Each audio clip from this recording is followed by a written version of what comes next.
Oh, hey, wait, this is the same actress from, the other short. The Look-See.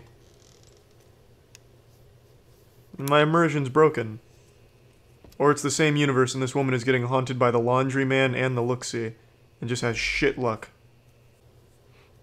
Jesus, my room smells like straight asshole right now. But I didn't even fart, nor dogs aren't even in here either. Maybe the laundryman snuck in and blasted a haunted fart in here. Get the fuck out of there! He's doing laundry.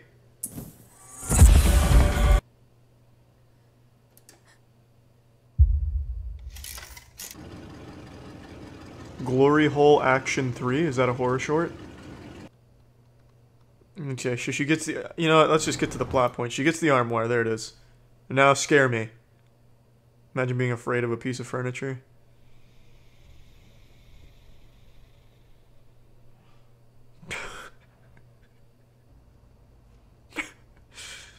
The tension! Can cut it with a fleshlight. Like, goddammit, like what the fuck do you expect as a horror director? I'll make this whole thing about a haunted armoire. How can I show it's haunted? I'll have it very slowly open a sliding glass door. Dope. That'll send shivers down the spines of all 9-year-olds. Fuck!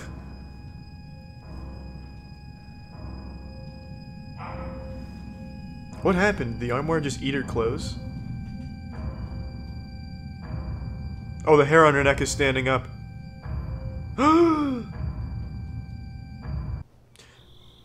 You know, again, she clearly suspects the armoire of foul play. Why would she still trust it to keep the clothes in there? Why not just immediately get rid of the armoire? Like, hey, you know what? Spit my clothes out. I can hear the tapping in there. I'll get rid of it. Yeah, honestly, she should just call Billy the Exterminator. The man's exterminated every pest on the planet. Might as well tackle a few ghosts.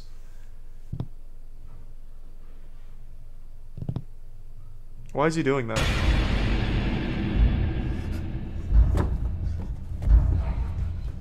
Ah, it must have been the wind.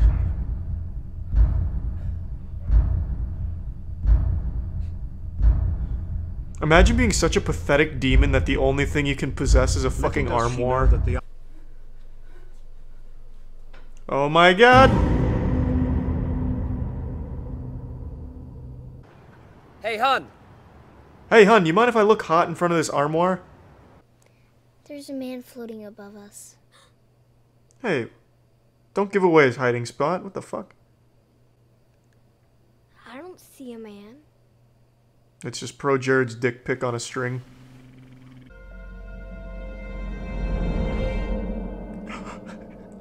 It was that easy. Like, I'll be honest with you guys. If I saw a man floating above my bed, I wouldn't be able to just fall back asleep and be like, what the fuck are you doing in here? Let's do it tonight. And how are you doing that? Chris Angel, stop fucking floating above my bed. I've had enough. Oh, Yeah, it's just Billy the Exterminator in the attic checking for rats. I like to imagine all of these horror shorts have a perfectly logical explanation if you look through it to the lens of it could have been Billy. That's not Maribeth! Don't fall for the trick! I promise. Well, what did you expect? The worst chef in Hell's Kitchen history? In the blue kitchen, chef. What do I need? What did I just call out? He seems like a nice guy, at least. They must have brought him on for his personality. I'm talking to. I don't even know what the hell's going on or what happened or why. He sounds like a cartoon character. Please, kids, how dare you condescend to me? I'm 28 years old, I've been a professional in this industry 14 years, I work at a camp and I work my ass off. I'm a Navy SEAL, I have 500 confirmed kills. You will respect me, Raj. You stupid douchebag. No, bro! You're attacking me. He's like Samuel Tarly right now, but with a worse attitude. Man. You bitch! You're a waste of life, Raj.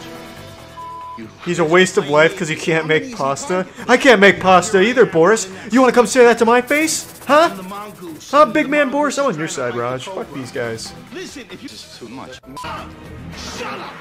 Shut the up. No, I agree. Trev could not take Raj in a fight. And Trev is at its Fuck peak. this Trev guy. Cause, I mean, Raj was done so fucking dirty, no respect for him. The man's 49 years old, putting nuts to butts in the kitchen, going toe-to-toe with Chef Ramsay. Not too long ago, Winnie the Pooh entered the public domain, meaning anyone's welcome to use him and the characters for their own work as long as it's somewhat original. The only character that still remains forbidden is Tigger.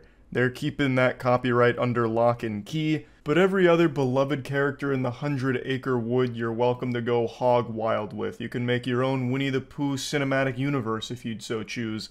I absolutely love the public domain. Sometimes you get decent stuff out of it, but 9 times out of 10, something going to the public domain leads to the absolute most abominable, revolting creations humanity is capable of producing. And I think it's just delightful. And we're already seeing this effect in full force because there's a new Winnie the Pooh horror movie on the horizon called Winnie the Pooh, Blood and Honey. Let's go ahead and check out the trailer here.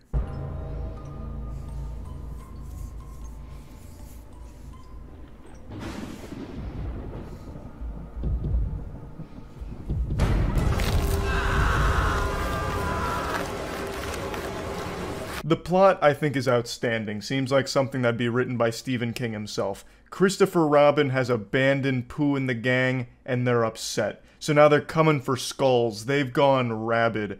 So one thing you'll probably immediately pick up on is the budget looks like it was $40. That's kind of standard for works that use public domain for some reason.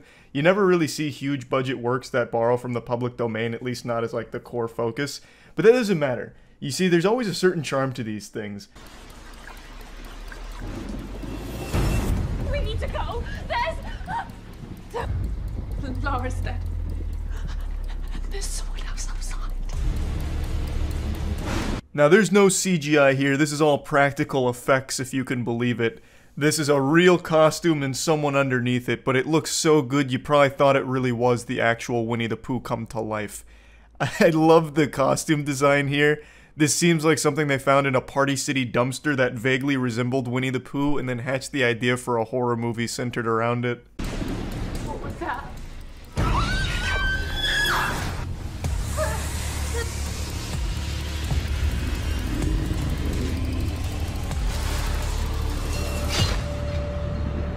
Winnie the Pooh out here looking like the original Sonic the Hedgehog design from the movie. It actually kind of reminds me of the SpongeBob porn parody, SpongeNob Square Nuts. Now, you know me, I'm a real positive Patty, so I don't like to be the one to nitpick things, but if I was to critique this masterpiece here, I would say that my biggest problem with it is that it doesn't really look like Winnie the Pooh and the crew hunting down and murdering people. It just seems like people found things that vaguely resembled Winnie the Pooh's team, and they're dressing up in costume and killing people at the house. So it loses the effect of Winnie the Pooh, like the actual Pooh Bear, killing people, and just becomes like, oh, it's someone dressing up like him. So it's not as cool, I don't think. It probably would have been better if they just did shitty CGI or even like hand puppets. You know, that could be kind of wild. Claymation, even. But just having like regular looking like human bodies with a Winnie the Pooh mask, it's not really the same thing as like Winnie the Pooh's no longer addicted to honey. Now he's addicted to blood and cum, you know? It loses all of that mystique. I realize I'm not doing a great job of explaining what I mean. I just sound like someone that believes Winnie the Pooh is real. What I'm trying to say is all they're using is a mask, right?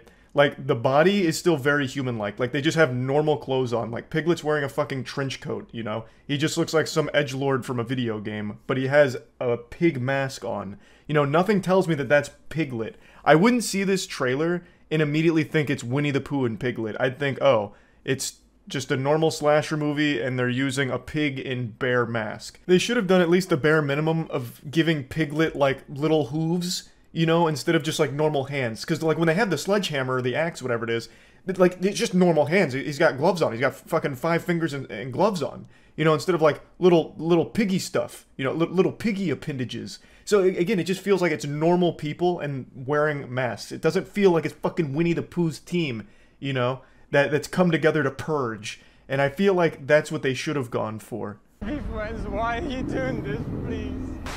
I would have never left, I swear, I swear.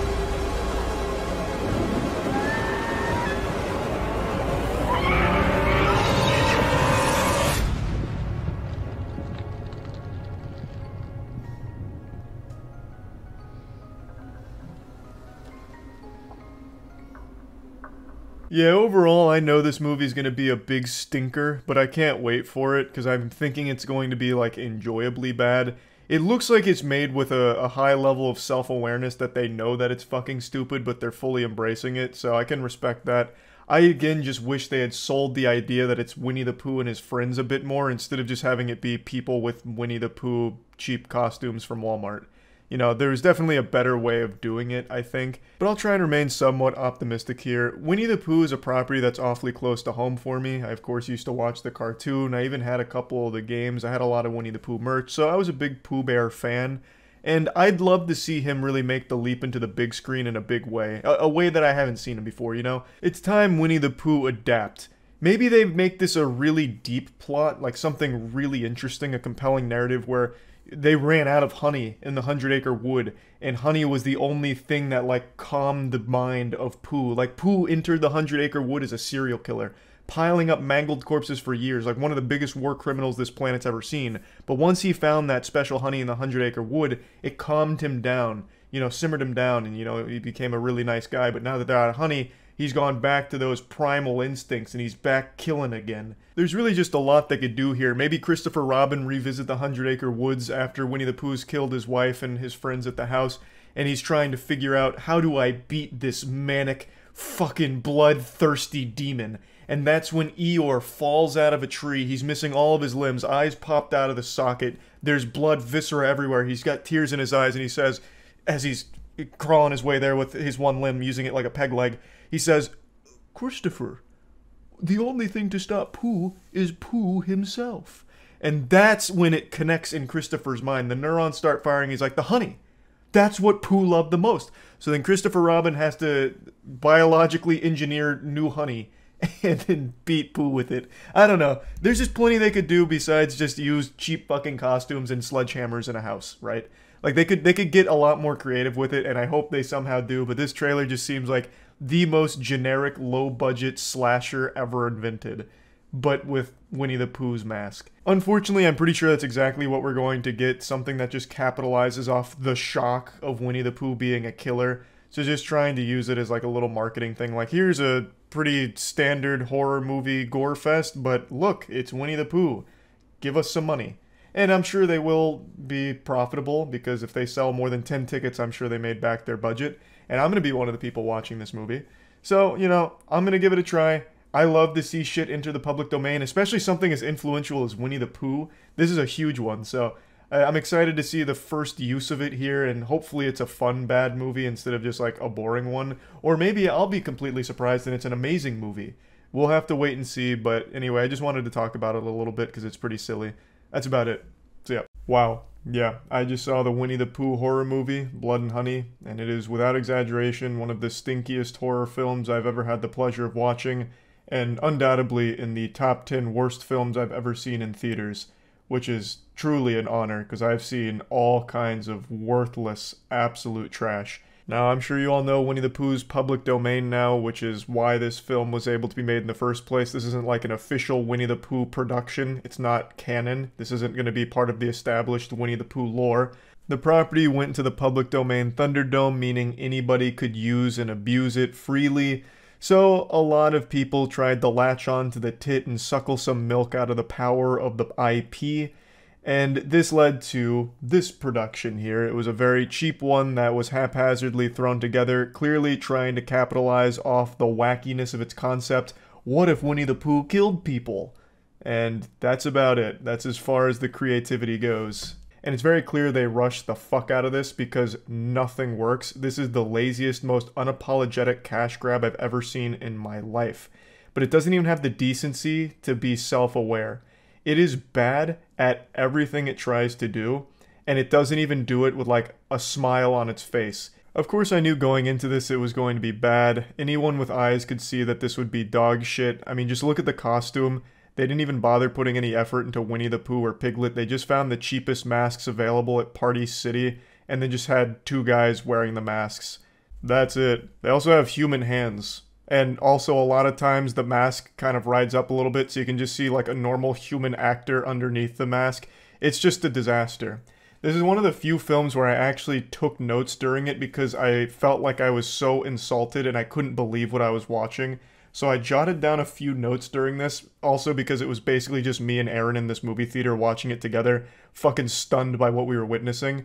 It is truly a catastrophe on every level, but I will openly say it was fun bad. It was. I'm happy to report it wasn't boring bad.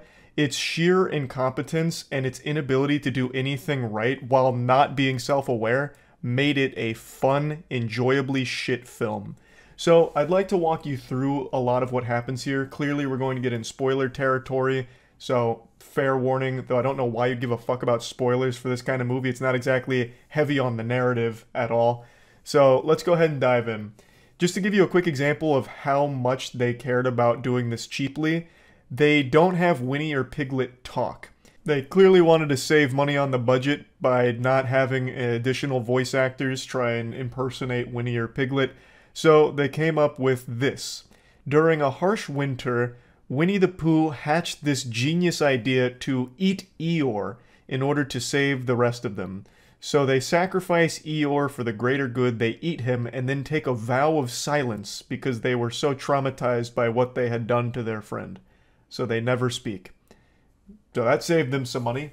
The story is as follows. Christopher Robin meets Winnie and the gang in the 100-acre wood. They're friends for a while, but Christopher Robin goes off to college, and during that time, the group goes fucking hog wild. They go insano style. Their minds break. They turn to madness, and they become these ferocious killing machines for some reason, because they felt abandoned by Christopher Robin. But Christopher Robin is now engaged, and he wants to bring his fiancée into everything that was important in his life, which includes Winnie and the gang. So they visit the 100-acre wood looking for them, and his fiancée doesn't believe him. But then we get like Darman level acting throughout the entire film, but immediately it starts to shine because his wife is like, "You are so successful because you are creative. And even if these are imaginary friends, that business that you have made and you being as creative as you have been has led to you being one of the best people in the world, Christopher Robin. But I'm not sure if they're real." And Christopher's like, "But no, fiancé, these are real." And then sure enough, they eventually stumble upon the cabin, and then Piglet grabs a chain and strangles his wife till she dies. And then Christopher Robin gets cornered by Pooh and Piglet, and he drops what I believe to be one of the most iconic lines in horror movies now. He says, "Pooh, you've got to help me. Something's wrong with Piglet. He killed my wife." and then that's when it sinks in on Christopher Robin that they're all, you know, off their gourd. So Pooh and Piglet start closing in on Christopher Robin as he's yelling and screaming. And he's saying, "We were friends, but we were friends. We were friends. What happened to us being friends?" And then they kidnap him, and that's the intro. A fierce and fiery start to this one. And I'd like to mention that the two actors in the Winnie and Piglet costumes, I wouldn't be surprised to learn that they're like 80 years old, because they move around so fucking slow. Especially Pooh Bear. Pooh Bear fee-fi-fo-fums around like he's carrying 1,000 pounds on each ankle. I thought for a second every time they moved, they slowed down the footage by like half. Like they moved at 0.5 speed. It really looks like they're riddled with arthritis. Every movement they make is extremely stiff. When they kill somebody, it's almost like animatronic to a certain degree. Like, it's so jarring. I would have expected them to be a little more limber since they're supposed to be like these crazy, agile, unstoppable killing machines. But my god, they are painfully slow and stiff. It's weird. But anyway, moving on. So that's the intro done. And then we get to our main characters. And I couldn't even tell you any of their names because it just genuinely wasn't important. They are actual just meat balloons for Winnie and Piglet to pop. So it's a group of girls that go to this cabin in the 100-acre wood for a vacation. And this is a no-technology vacation. They want to go off the grid, you know, like in fucking witness protection, basically. So they turn their phones off and everything is when they get to the cabin. But unfortunately, one of their friends was a little late, so when she was calling them to ask for directions, they didn't answer. So she pulled over outside, like next to the cabin, a little far down the road. and was trying to get like them to answer. And as she's calling, Pooh Bear spots her. And this is very bad because Pooh Bear's got a taste for blood and he's gluttonous. So Pooh Bear starts chasing her down like this. The girl's screaming. She eventually makes it to some kind of like warehouse and takes cover underneath a wood chipper. You can see where this is going. As she's hiding, Pooh happens to find her. And I shit you not, I swear this is going to sound like I'm making up, but I'm not. Pooh grabs her and then rips her shirt off. And then her tits are flopping all over the place for a minute, and Pooh's like moving her around so her tits kind of jiggle. And then he starts slamming her head against the wood chipper till she dies, and then he puts her in the wood chipper to make a blood sundae out of. So it's shooting all of her blood and guts out of the wood chipper, and that's it. I don't understand what the point was in Pooh Bear stripping her nude, basically. Well, I guess not fully nude, making her topless. I don't really get it. I thought this was going to be like some kind of narrative plot point where like he sees her tits and his eyes just go like awooga or something to indicate that he's like a pervert, like truly just the most, you know, reprehensible menace of all time. But it played no role in anything because Pooh doesn't talk, he has no emotion, he has no real character, he just kills. So what the fuck was a point in just like having her tits all over the place for like 20 seconds? And that's another thing. All of these kills, the directors confused tension with just general time and dead silence and dead space. So when she's hiding, it is painfully long of her just sitting there and Pooh's feet by the door. It'll go on for like 45 seconds of nothing happening. It's not building tension, it's just overstaying its welcome and it's just dead space. It's fucking worthless. And that's for every single kill. The director really just thought like holding a still frame of something in the background is building tension, and it's just not. It was just really mind-numbingly boring, and it really lasted a long time. Like in the intro, when Christopher Robin was saying, but we were friends, and Piglet and Pooh were coming in, that scene was probably about 2 minutes of them standing there, slowly getting closer, as Christopher Robin repeated the same 5 lines over and over again, like it was an NPC malfunctioning in a video game. It was painful how long those scenes would drag. But anyway, moving on, so that girl got thrown in the wood chipper. Back at the cabin, one of the girls is an Instagram model, so she's in her downtime playing music in a hot tub, and while Pooh Bear is dispensing of like this corpse, this skeleton of one of their victims, he hears the music, so he looks around, and then he sees the hot tub. So as she's taking Instagram pictures, you can see Pooh in the background, and the girl notices that too, and she's like, oh, what the fuck is this? That's a weird looking creature back there.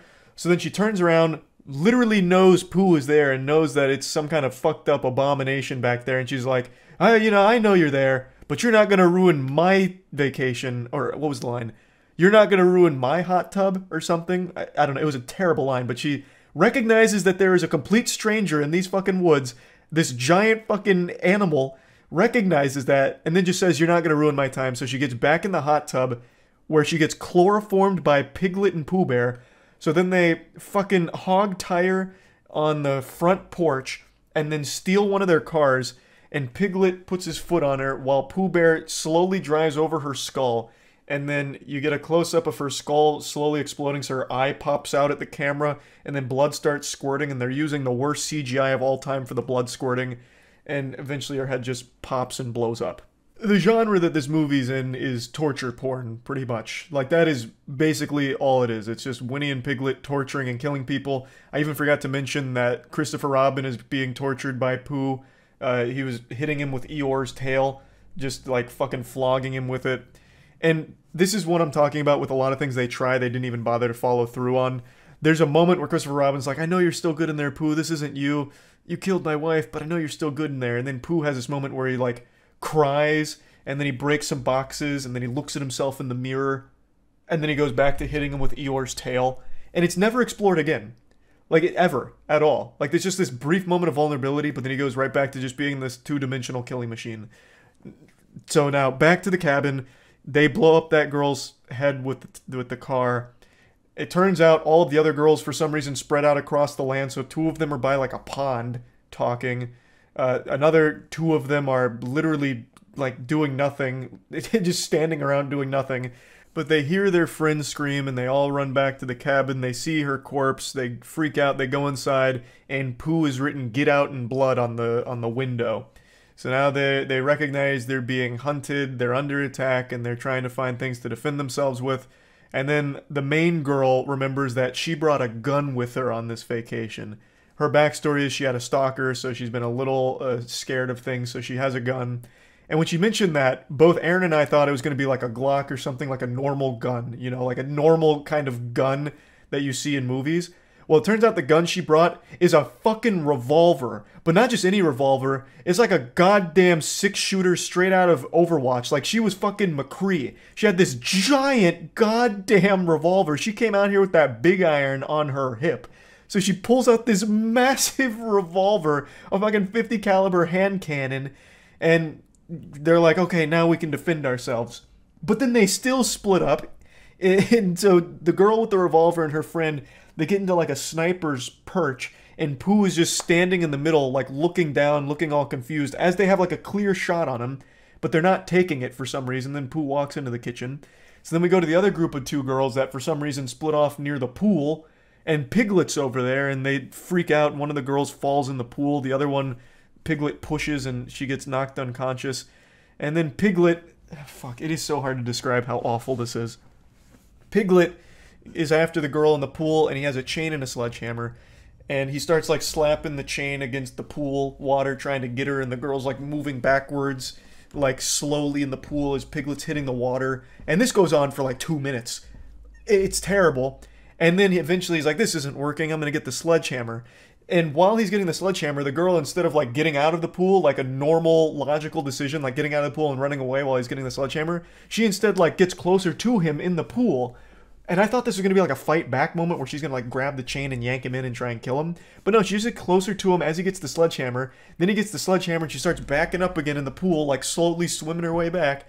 And then Piglet hits her with the sledgehammer and kills her. And then the girl that got knocked out from the push, they take and chain up back at their camp. And Winnie the Pooh slaps her after eating some honey. So he's eating some honey. The girl wakes up. He notices she wakes up and he slaps her. And he slaps her again, and then he slaps her again, and then he slaps her again, and then he slaps her again. It goes on for like a fucking minute. That's what I'm talking about. All of these scenes last for so long, and it's so unnecessary. It does nothing. It doesn't make it more tense. It doesn't make it more brutal. It just makes it really fucking weird and uncomfortable. Anyway, that's another one of the vacationing girls dead. Don't even know her name. None of these characters had any level of depth to them whatsoever. The other 2 girls that have the revolver and her friend, they try and, you know, track down where her friend got taken. They eventually track it back to Winnie the Pooh and Piglet's hideout.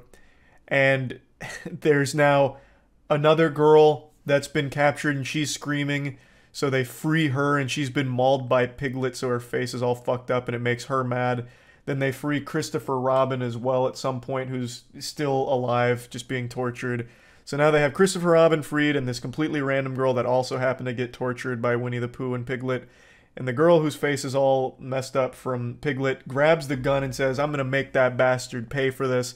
So then she shoots a shot in order to lure Piglet out, and he comes out from a fucking trailer, and he's got his chain, and they're circling around a fire in what I expect they thought would be a cool action moment, like a cool action shot. So they're circling this fire. He's got a chain, she's got a gun, and she's ready to go fucking John Wick on him.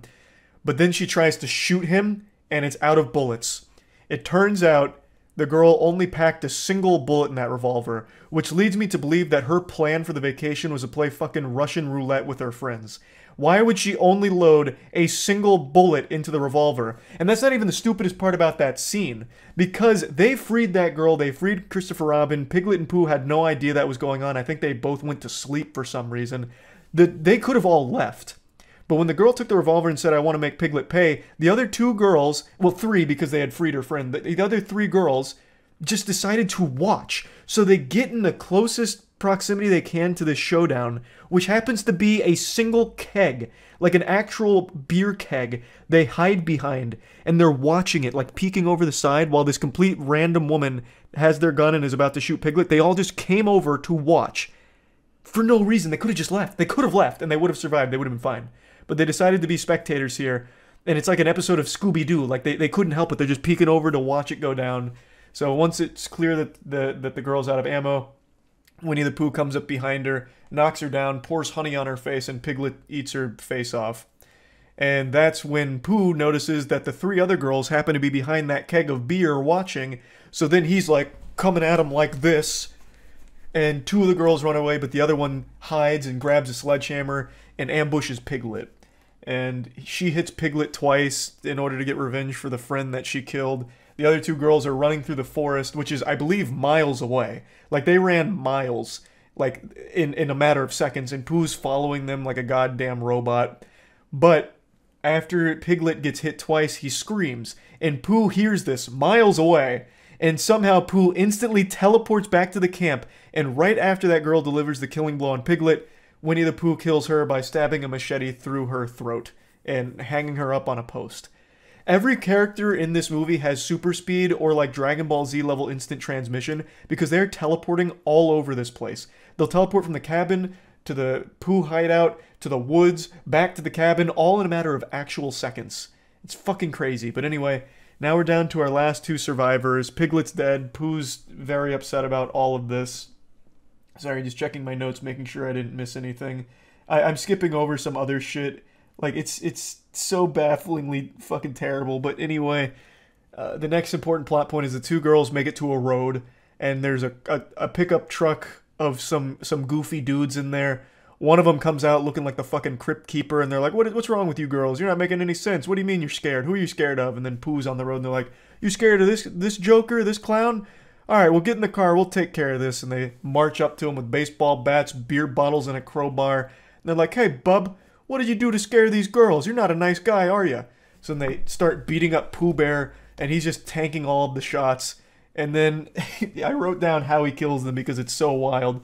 So after it becomes clear that what they're doing is ineffective, Pooh slaps the entire side of someone's face off. Like, literally turns him into Harvey Dent, Two-Face, slaps the side of the guy's face off, which kills him, and then he karate chops another guy's arm off, and then curb stomps him. Then he karate slices another guy's throat open, killing him, and then the last guy, he summons a swarm of bees to kill. So Pooh Bear can control bees in this universe, I guess, and he uses that to kill that guy who runs away. Then the girls freak out, but they have a car now, and they try and get away in the car, but Pooh's latched onto the back, and then they brake real hard. Pooh flies off, but for some reason they broke so hard that their heads hit the dash and they pass out. So then one of the friends gets grabbed by Pooh, and then he rips her head off and then throws it on the windshield. And then our protagonist turns on the windshield wipers because the blood was gross, I guess, which is so stupid, so fucking dumb, because I guess she was still going to try and get away and couldn't see with their friend's head in the windshield. But she wasn't able to clean it off fast enough and start the car, so Pooh grabs her.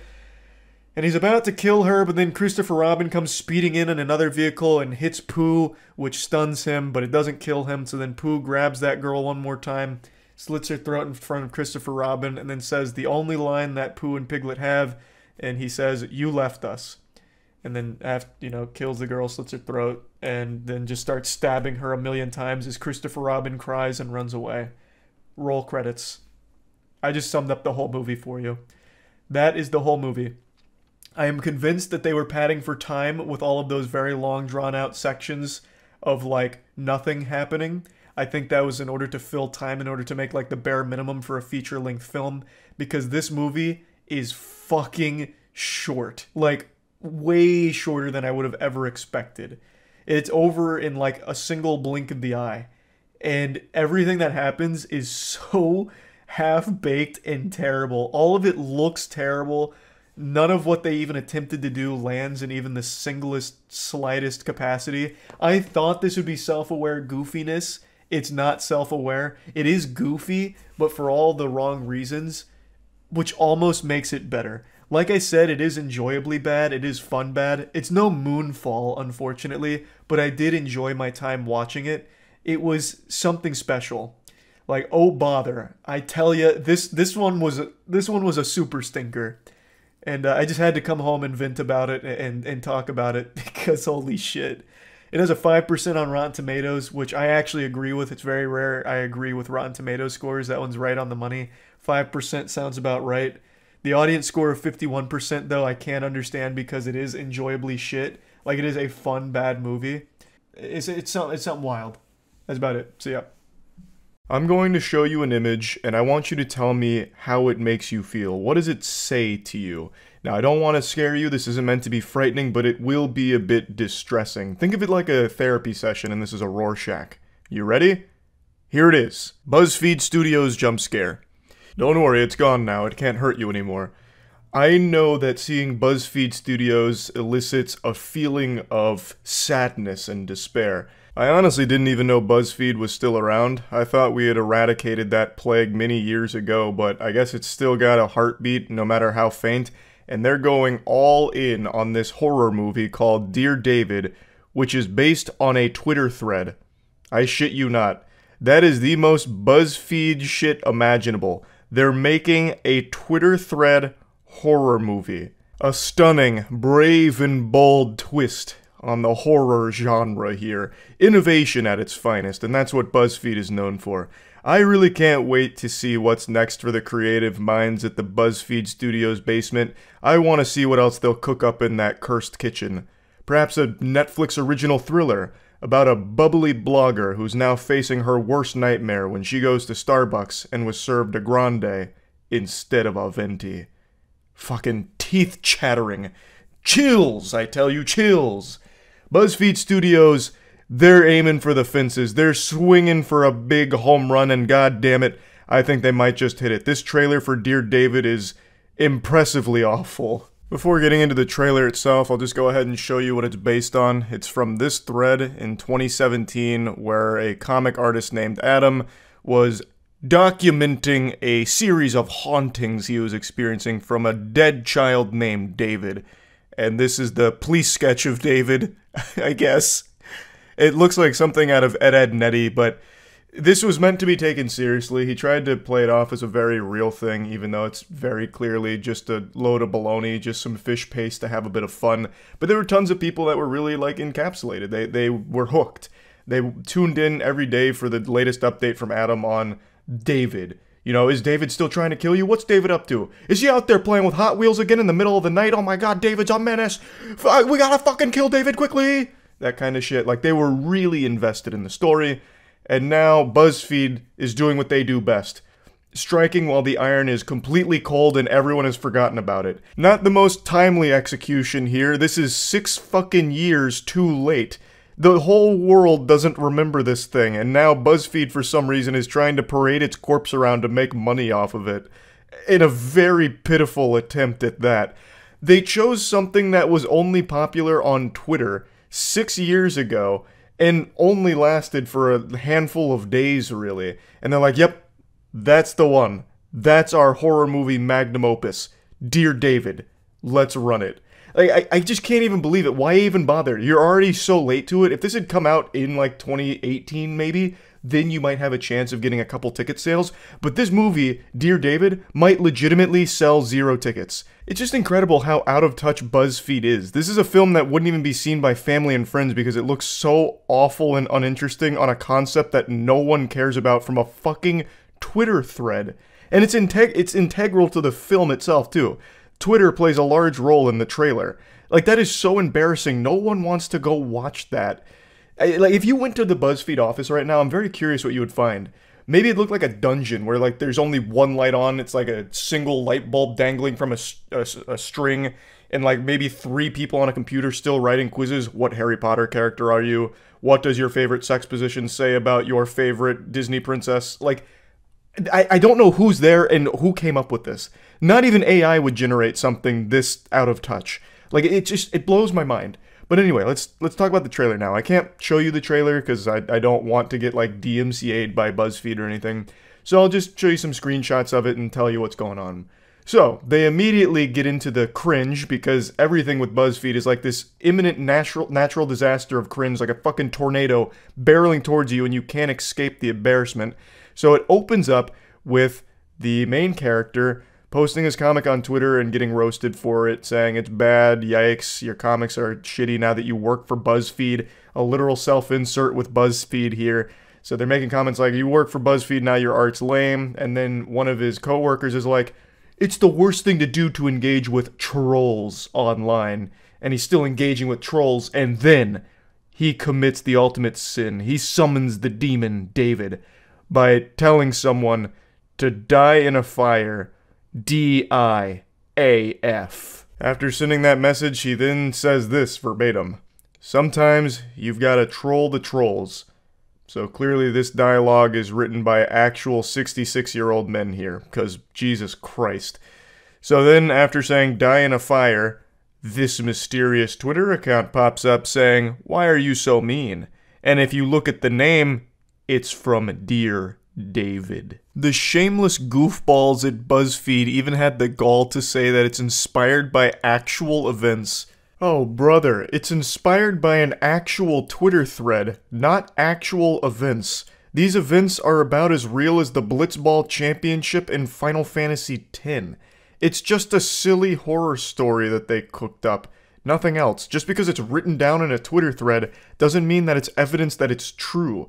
The trailer then goes into the same old, tired, generic, formulaic garbage that we've seen a million times. So here's this scary child, David, being a little goofball in the chair. He's here because I guess he didn't like the main character trolling on Twitter, I guess. He didn't like the die in a fire line, so now David's here to teach him a lesson. And of course, there's a BuzzFeed article being written about it. And honestly, this just seems like a really desperate attempt to remind people that BuzzFeed exists. So the more I watched the trailer, the more I realized that they're putting BuzzFeed in as many places as they can, and I really think that's because they recognize that nobody gives a fuck about them anymore. So this is just like a Hail Mary attempt to remind people that this is still a platform that exists. And my god, is it just awful to look at. It's so pathetic. The trailer drags on with more normal, boring trash with tiny little jump scares here and there and little creepy images. And then we reach towards the end here where he's getting out of a shower and he notices in the mirror, D-I-A-F. Die in a fire. The same thing he said to troll the trolls on Twitter, if you might remember. And now he's being haunted by the D-I-A-F statement. So this whole thing seems like David's really trying to troll the troll who was trolling trolls. Leave it to BuzzFeed to break new ground. Pioneers, I tell you. Absolute fucking geniuses. There's really nothing else to discuss with the trailer. It is literally just all the same exact horror movie trope cliche that you've seen actually a billion times by now, shoved into one desperate attempt from BuzzFeed to remind people that they're still around.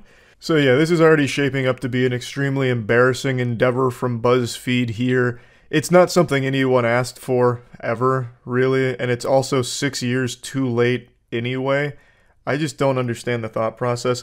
Horror movies are always made on a very low budget, and this looks like no exception. It looks like it's a very low budget movie, so most of the time horror movies actually turn a very sizable profit because, like Blumhouse, for example, will make a horror movie for like $2 million, and then if it only does like a $8 million box office run, it still did pretty well. Like, that's still a financial success overall. That's why Blumhouse keeps churning out like pretty low effort horror movies pretty often, because they're cheap. And it doesn't have to perform extraordinary in the box office, and sometimes it does. It goes well above what it should have. It punched above its weight class, like, for example, Paranormal Activity. Very low budget and made 9 figures. So there's always so much room for horror movies to be a financial success because they're so cheap, but in this case, I don't see that happening, because who the fuck wants to watch this? I love fun, bad horror movies, but this does not look like a fun, bad horror movie. Even I'm not that interested in seeing it. And that's saying something. That's a fucking statement right there. You have dreadfully missed if you're making a bad horror film that even I'm bored by. So I might still see it out of pity, I don't know yet, but it just, I just don't understand what their thought process was here. It looks like shit. It really does. I don't think it's going to save the company. I think it's only going to continue to push the company's head even deeper into the toilet, but I guess we'll see. That's about it. See ya. If you call yourself a fan of The Nun, I'll call you a liar. Find me one person in the world who actually thinks The Nun is a good horror movie, and I'll find you a deceiver, a teller of fibs. I just don't think it's possible that there is anyone out there on this entire space rock that thinks The Nun was an actually good movie. Now, I'm sure there are plenty of arguments you can make that it's an entertaining one, like a fun, bad, enjoyable movie. I would agree with you there to a certain extent, but anyone that would actually think that the movie was good enough to deserve a sequel. I just can't imagine that being the case. I don't think there's a such thing as fans of The Nun. There's probably more fans of eating paint chips than that movie. And yet somehow, the Hollywood soulless suits, these zombie husks that control the pipeline of big budget movies, deemed this franchise worth a new entry.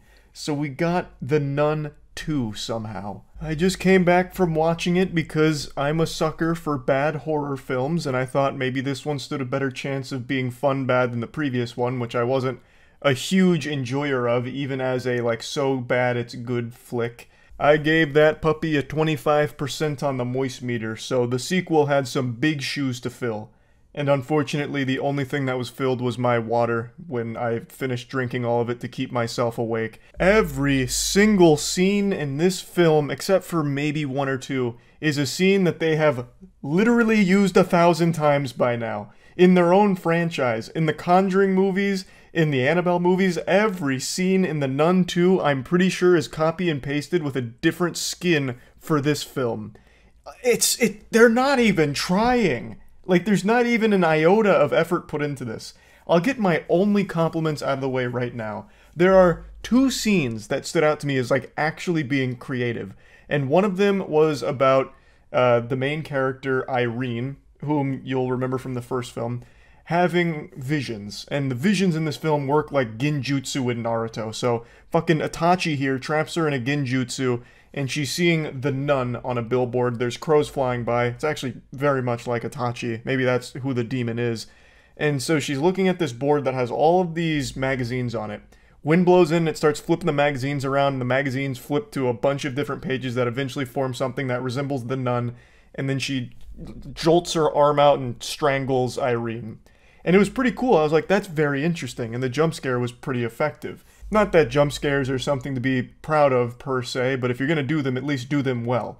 You know, a jump scare is basically just like a quick, loud noise in the middle of quiet in order to trigger that brief little startle sensation, because our caveman brains are hardwired that way. It's the best comparison, and the one that always gets made, is a comedian going out into the crowd and tickling someone and calling it good comedy. It's just cheap for horror films, but if you're going to include jump scares, make sure that they're done well. And that one was executed decently. And then the only other scene that I thought was cool was actually the very first scene. It's in a big church, and then it ends with someone getting lit on fire. So the priest just gets cremated after encountering the nun. And it was very, like, well done. Like, that whole sequence leading up to that, I actually thought was kind of a banger. And then it never reaches that level of quality again. It's like they put all of their effort into the intro, and then that one scene with the magazines, and nowhere else.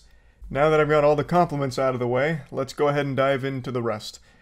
I am super tired of every single story in mainstream horror films being the exact same fucking thing. I'm gonna get into spoilers. I don't think anyone cares about the narrative of The Nun 2. This isn't exactly something that people are going to for a deep, intricate lore, I don't think. It does loosely tie into the Conjuring universe, but only because there's a post-credit scene that works like the Avengers, where the Warrens get a phone call and he's like, "How can I help you?" "I'm on it." That's the only tie-in.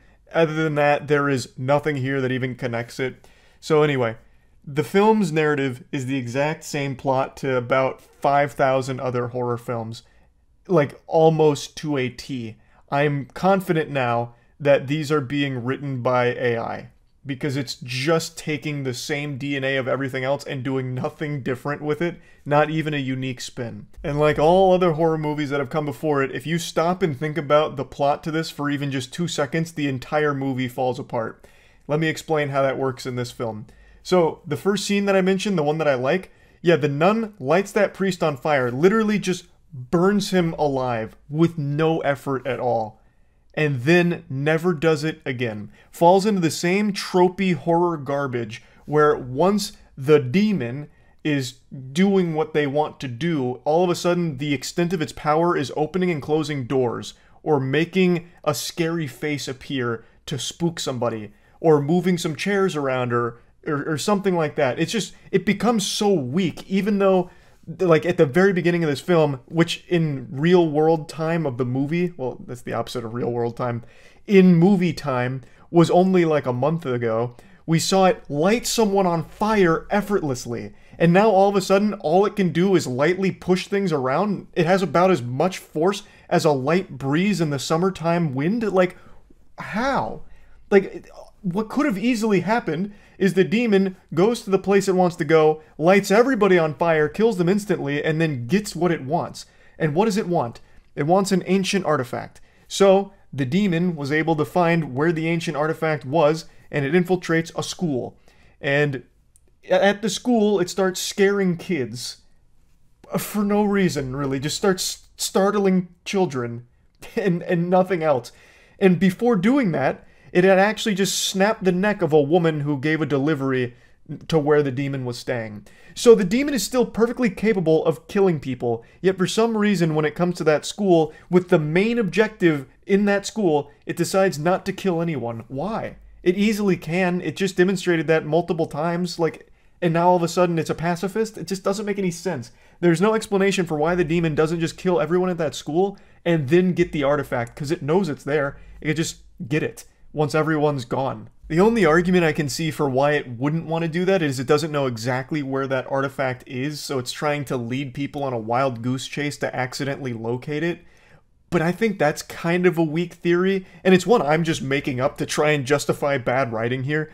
But let's assume that is the reason. It's still fucking stupid, because if no one's around, there's no one to foil their plans. In every single horror movie, it seems like the bad entity, the bad thing, is always more than willing to just let everyone in the film stop it. Like, it wants to be stopped. It has a humiliation fetish, and it wants to be beaten for some reason. Because it just lets everyone solve the mystery and do the only thing that can defeat it. In fact, sometimes it just leads them to the thing that can beat it. For no reason. Like, why? Why? So, the demon is at the school now. It's incognito, and Irene from the first film, as well as a new character, are working together to try and track down the demon because the Vatican has been alerted to its presence, that it's back. It wasn't actually defeated in the previous film. The Vatican in this movie works like the Men in Black. They have like this really deep network of like intel and operatives that keep everyone up to date on demon activity. So they get the scoop, they figure out what the demon wants and where it is, and they go to the place. I'm just really speedrunning through all of this because most of the film is spent with just really lame, cheap jump scares and a complete absence of suspense or any real reason for what's unfolding. It's just the demon goofing around, scaring children at a school. That's it. So the good guys get to the school, they confront the demon directly, and the demon, for some reason, just starts walking off after they figure out what it's there for. And keep in mind, this demon has shown that it can basically teleport and be anywhere it wants.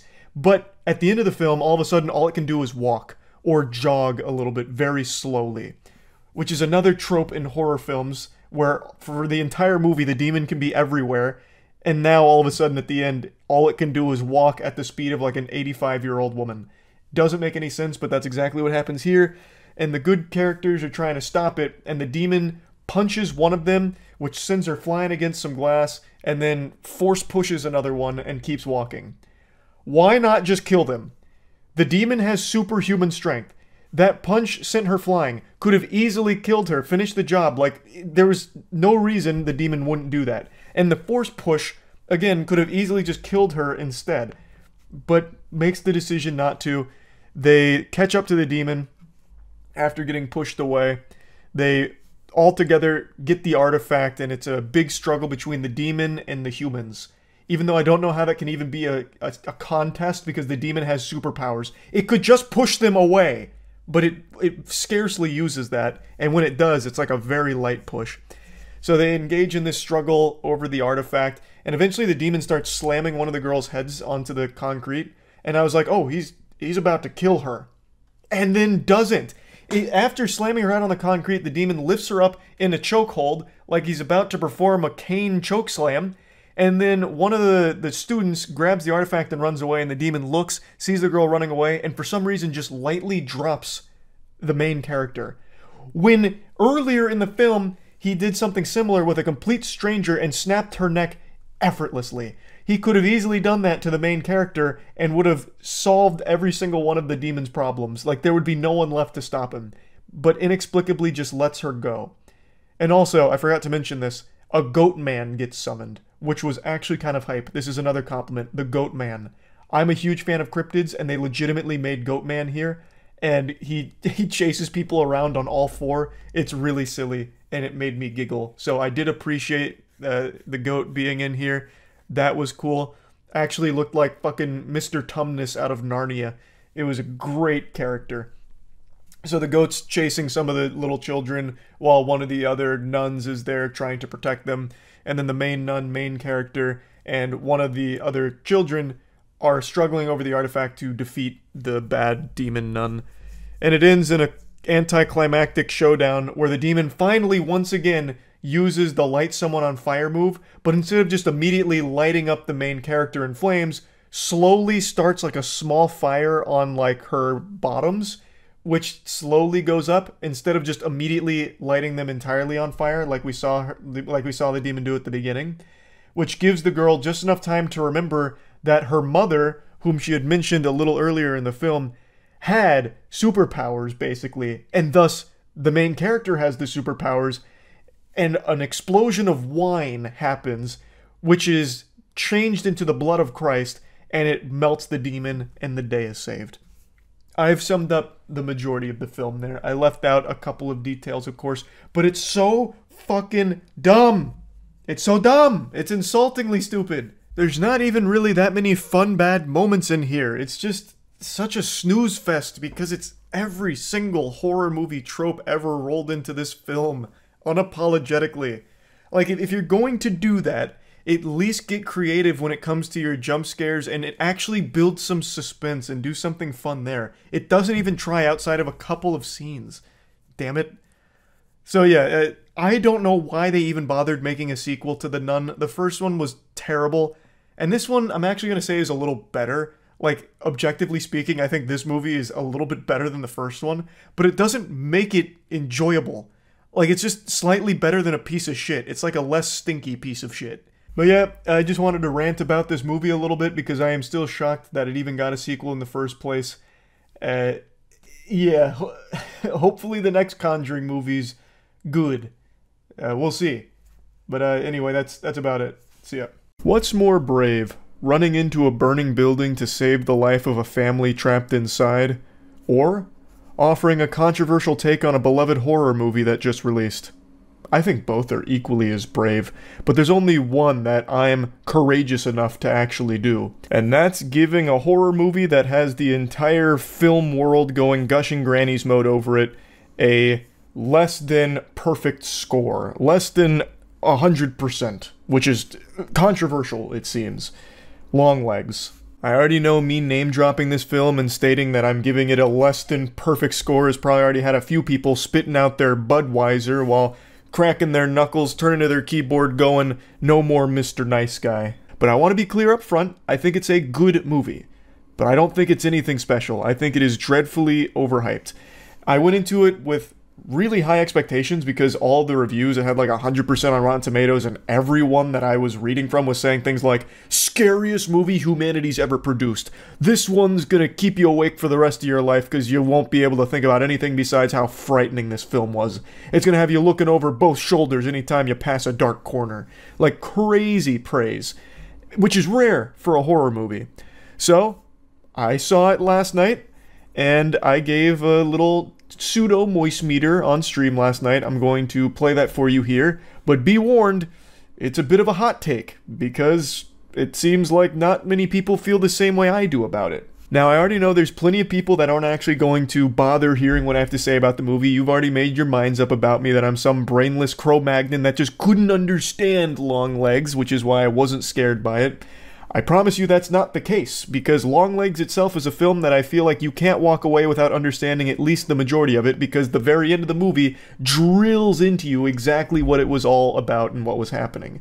So it's not exactly like the subtlety was lost on me. I appreciate the cinematography. The cinematography does so much heavy lifting in this film. It's actually beautifully shot. The performances are great, but it really felt like a ton of other horror movies I've seen with much prettier packaging around it.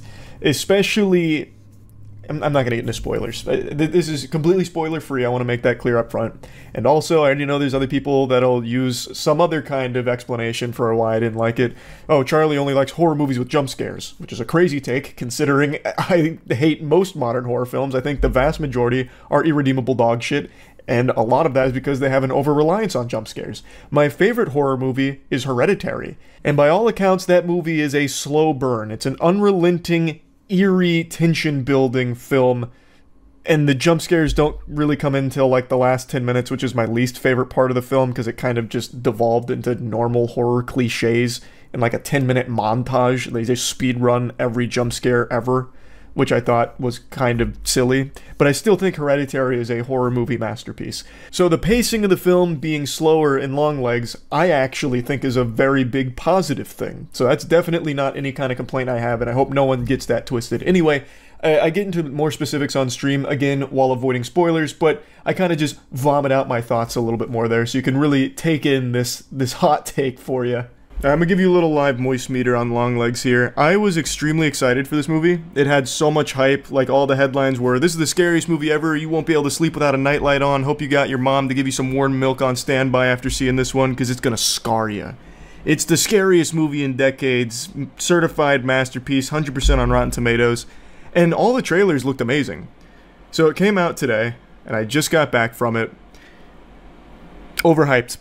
I'm sorry to tell you, it very overhyped. I don't know what the marketing budget was, but they must have really sold it in a big way to the critics. Because it is good, like it's not bad by any means. It's better than most horror movies, but that's like, you know, that's not a very high bar. Most horror movies are irredeemable slop. But it is better than most. But it's just... I don't know, it's not special. And I went into it expecting something like Hereditary level, where I'm like, I haven't seen anything like this. This is genuinely unnerving stuff. And the movie's shot beautifully, the acting's great, the story is good. It's just not scary. Like, really at all. I see tier 1 12-bit. Pretty much all of the scares are the exact scares that we've seen a million times in every other horror movie ever. They're just packaged a little bit better. Nicolas Cage was great, everyone was great in it, but I don't think like a good performance can save a not scary horror movie. Like, there's a couple scenes that do a good job of building tension, but the tension never goes anywhere, they just let it peter out. So you'll have like a really long scene. It's like, oh, this is gonna build to something like crazy, there's gonna be something really, you know, eerie about this, and then it just slowly fades. I don't know, it just didn't, it never got under my skin. I never felt like on the edge of my seat or scared, you know, chattering fingernails on my teeth or anything. It just, I just didn't think it was all that great. It's good, but it's not great. Why did they hype up what he looks like so much? Because Nicolas Cage looks like a super weirdo in the film. And he looks weird, but he doesn't even look that much different than... You know what he looks like in this movie? He looks like the grandfather from Holes in the flashback scene with Kate Bartlow, where she's like, "I'm tired of this, Grandpa," and he goes, "That's too damn bad!" That's what Nicolas Cage looks like here. It's not, like, it's nothing crazy. He looks exactly like this guy. So he just, like, progressively gets more and more like this guy as the movie goes on with longer hair. This movie also has a really lackluster ending because they treat the audience like they were too stupid to piece together what was happening throughout the whole movie. So there's like a montage that explains all of it and just beats you over the head with it. It's not bad. Please don't misunderstand me. Like I said, this is better than like 90% of horror movies that come out. But it is not the masterpiece that I thought it would be. Like, I was ready to like expect another Hereditary, which I guess is unrealistic. but it really wasn't close. So you just set your expectations a little high? Yeah, I think it's part of that. I definitely think that's part of it. And I think the hype around the movie does it a huge disservice once you actually see it. Because it's not the scariest movie ever made or anything. But it is a good movie. Why didn't you like the ending of Hereditary? I think it's so unique. I think it's the opposite. The problem with Hereditary's ending to me is that it's not unique. The rest of the movie was. The final 10 minutes is just every jump scare ever shoehorned into a 10-minute speed run. The mom, like, banging her head on the attic. Then, like, a bunch of people coming out going, boo! Boo! Boo! Like, the theater started laughing when the coat, or whatever it was, like, flew across the room. Like, it was so silly. So good as a film, but not scary, right? Yeah. That's kind of how I'd classify it. I think for certain people it will be unnerving, depending on how you respond to the themes. So, it just wasn't one that I personally found to be frightening. I have to know what Longlegs is about. I'm not going to spoil it. Like I said, I think it's probably best to go in not knowing what it's about, because the trailers do a good job of keeping that a mystery. So, I won't ruin that. What would I give Longlegs? If I was to put Longlegs on the moist meter, I'd probably give it like a comfortable 75%. Like, it's good, like I said. That's probably where I'd land. Somewhere in there. I don't remember if I mentioned this on stream, but I watched Sinister the other night, because it's one of those, like, horror movies that everyone gives a lot of flowers to. They're like, Sinister really is one of the best. And it's one of them that I hadn't seen before. So I watched Sinister for the first time. And the movie's pretty dog shit for the most part. But what it does really, really well is when it's going through the old home movies, the sound design is great. Like, the sound really fucking sells some of it. And then when it gets out of the sound, like when it gets out of the tapes, they just have like the really silly stuff with the guy who just goes up to the camera and does this. So, dog shit's being really harsh for no reason. It's fine, but it's not like, I would never say it's one of the best. Without a doubt, the movie I just watched is the weirdest film of the year in the best possible way. It's called The Substance, and I think it's flown under a lot of people's radar because this hasn't generated nearly as much buzz as it deserves. I only heard about it because during streams people were telling me I need to go see it. It's an incredible body horror movie. So right away I went in this with pretty high expectations with all of the glaze it was getting. This shit was getting basted like a Thanksgiving turkey here in compliments. So I had high expectations of this film. I knew nothing about it going in, didn't even know the concept of it. I was blown away. I thought it was extraordinary. It's super self-aware in its campiness. So the concept of the film is a woman who's getting older is really struggling to come to terms with not being like the beauty standard, being the beauty girl, because she was a TV star for the longest time and she was used to everybody just suckling farts out her butt. And as she was getting older, people stopped doing that. Her ratings were starting to drop and she was really struggling to come to terms with that. So she gets this opportunity to try something called The Substance, which promises to bring a better version of herself forward. Prettier, younger, this and that, the whole kit and caboodle. Now, while this idea has been explored numerous times, the pursuit of perfection, unrealistic beauty standards, and all kinds of things that this movie thematically explores, it has never been tackled in a way that The Substance has done. It is so, so good. And I really think it's elevated by how self-aware it is.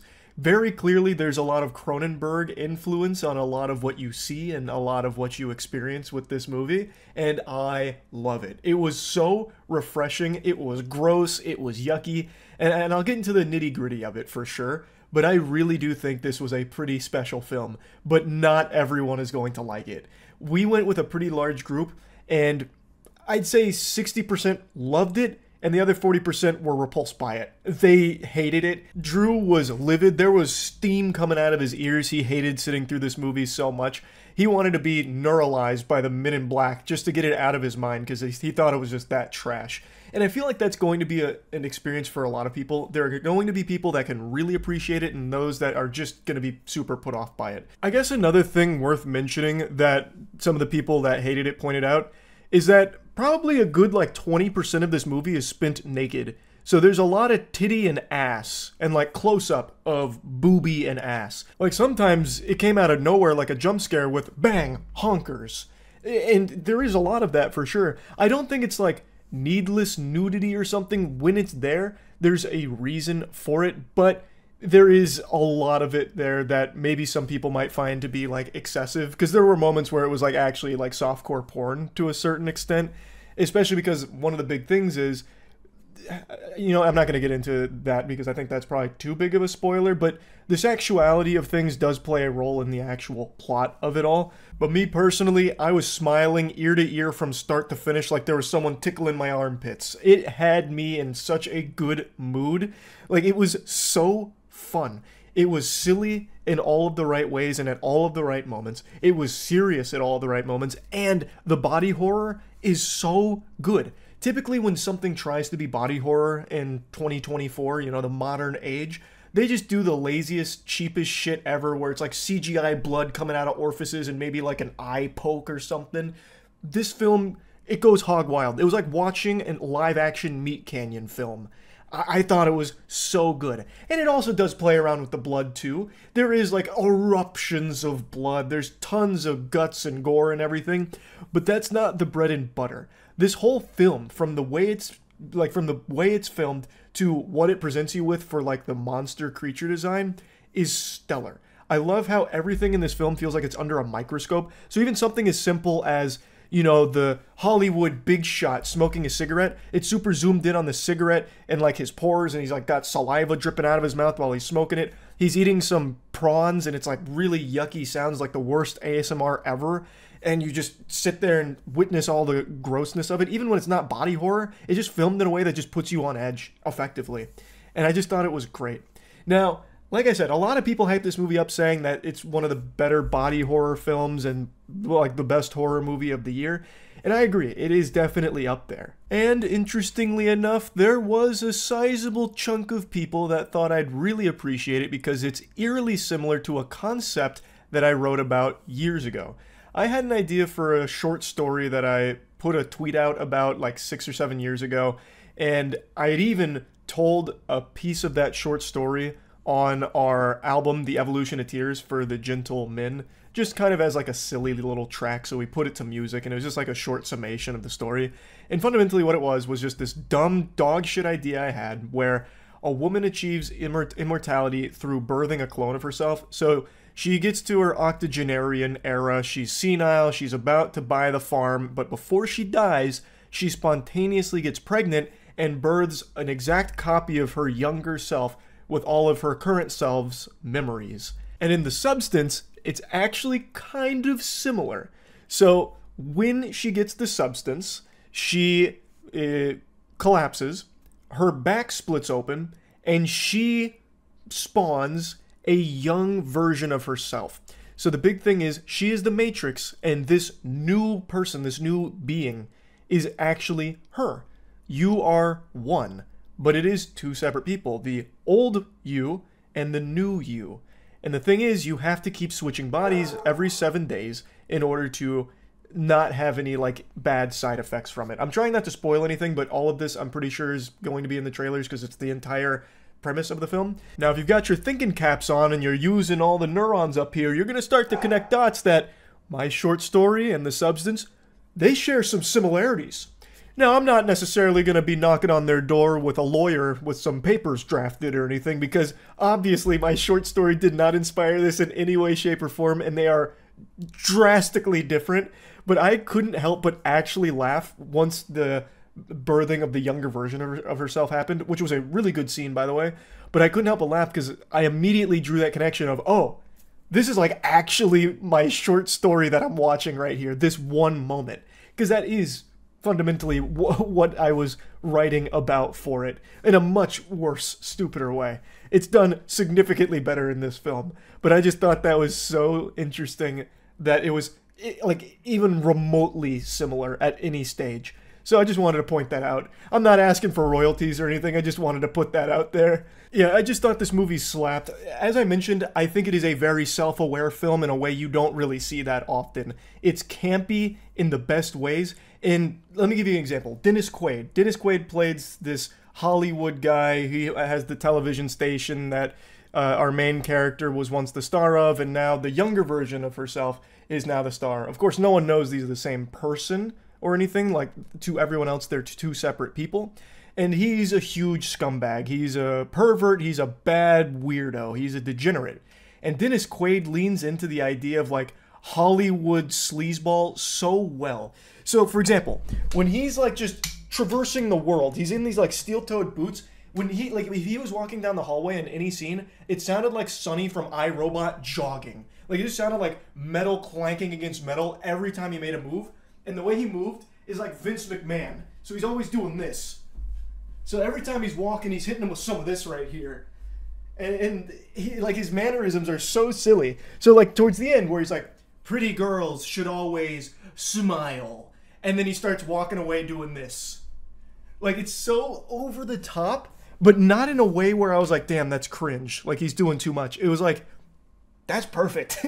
Like, that's so good. It had me laughing, which I'm pretty sure was the idea with it. And it's not just him, I just think he was the best shining example of it. They'd introduce characters sometimes, like Fred, and it's just so in your face, but not in a way where it feels dumb.